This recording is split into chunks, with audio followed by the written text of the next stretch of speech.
Gue teringat cerita lucu sekitar beberapa bulan lalu pada saat gue sedang bersantai di kampus. Ceritanya adalah tentang dua orang yang dari satu grup pertemanan, sepertinya.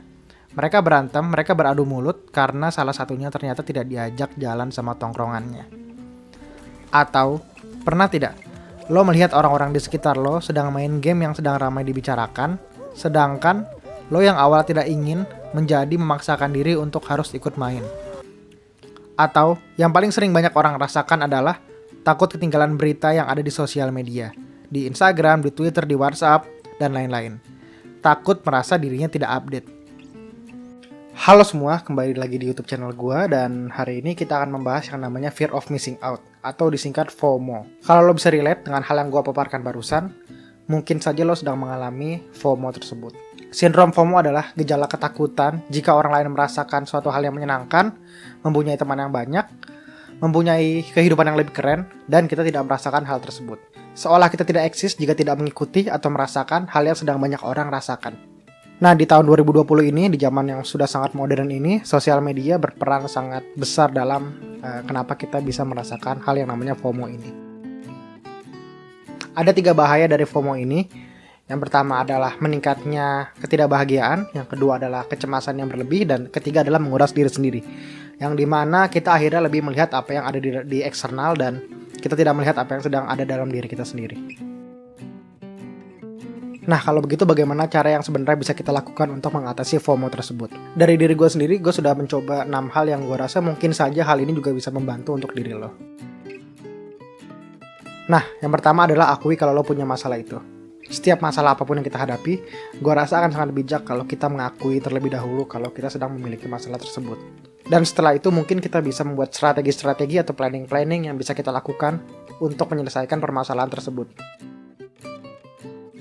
Yang kedua adalah mengatur waktu online. Seperti yang sudah gue bilang barusan, mungkin dunia maya adalah hal terbesar yang gue rasa bisa sangat berpengaruh untuk kita bisa merasa insecure terhadap orang lain. Atau mungkin juga kita dapat sampai merasakan fear of missing out ini.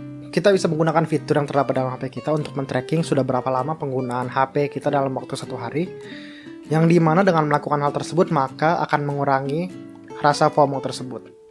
Misalkan saja pada YouTube ataupun Instagram, terdapat sebuah fitur yang akan memberitahu kita misalkan penggunaan kita sudah lebih dari 1 jam atau 1,5 jam. Yang ketiga adalah matikan obrolan. Dari gue sendiri terdapat 2 cara yang gue biasa lakukan. Yang pertama adalah meng-unfollow orang yang gue rasa gak ada dampak positif yang dia berikan untuk gue. Dan yang kedua adalah kalau lo gak mau untuk melakukan unfollow ini, lo bisa juga dengan cara mute orang tersebut. Jadi orang tersebut gak akan tahu juga kalau lo gak mau melihat apa yang dia post gitu. Nah, mute ini bisa lo coba dengan cara mute sekaligus semuanya ataupun sebagian doang. Misalkan lo cuma mute bagian instastory-nya doang atau lo cuma mute bagian feed-nya doang gitu. Tergantung kebutuhan lo, kurang lebih seperti itu. Nah, yang keempat adalah uninstall aplikasi sosial media di HP. Mungkin cara ini adalah cara yang lebih ekstrim daripada cara sebelumnya, namun cara tersebut gue rasa akan lebih efektif gitu untuk dilakukan. Gue banyak nonton juga dari YouTuber-YouTuber luar yang mereka melakukan hal tersebut gitu. Mereka akhirnya menguninstall aplikasi-aplikasi yang mereka rasa hanya membuat diri mereka insecure, hanya membuat diri mereka merasakan sindrom FOMO ini. Dan pada saat mereka menginstall kembali, mereka merasa sebenarnya tidak ada yang mereka tinggalkan sama sekali gitu, dan semua orang tetap saja ada di situ gitu. Dari pengalaman gue sendiri setelah gue menyelesaikan salah satu acara di kampus, kurang lebih itu di tahun 2018, waktu itu kebetulan HP gue rusak setelah acara itu, dan pada saat HP gue setelah dibenarkan, ternyata semuanya tuh terestart dari ulang gitu, jadi semua mulai lagi dari nol. Dan ada satu aplikasi sosial media, aplikasi chatting sebenarnya, yang tidak gue install ulang, yang dimana gue melakukan hal itu selama 1 bulan. Dan pada saat waktu itu, gue merasa apa yang gue rasakan dalam waktu 1 hari itu lebih tentram gitu. Dan gue rasa hal itu juga bisa dilakukan untuk lo juga gitu. Mungkin saja bisa membantu. Yang kelima adalah bersosialisasi dengan orang-orang di kehidupan nyata. Ini mungkin salah satu hal yang sering gue lewatkan juga. Dan seperti yang lo lihat, kalau lo sadar gue adalah seorang yang cukup introvert. Dan kalau lo lihat, gue lebih suka menghabiskan waktu gue di kamar seperti ini. Dan gue juga tidak suka untuk menghadapi keramaian.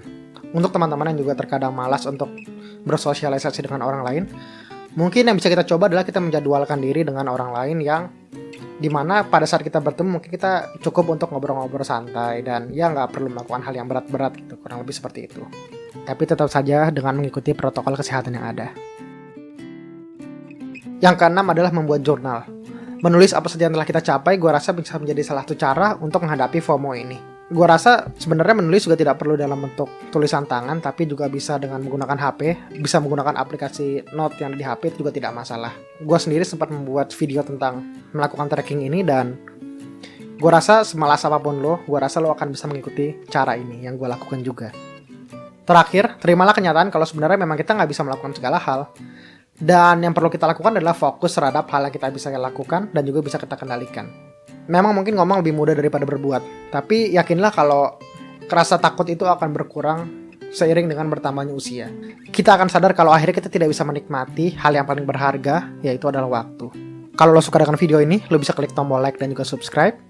Dan kalau ada kritik maupun saran, lo bisa tulis di kolom komentar di bawah. Terima kasih sudah menonton dan sampai jumpa lagi di video selanjutnya.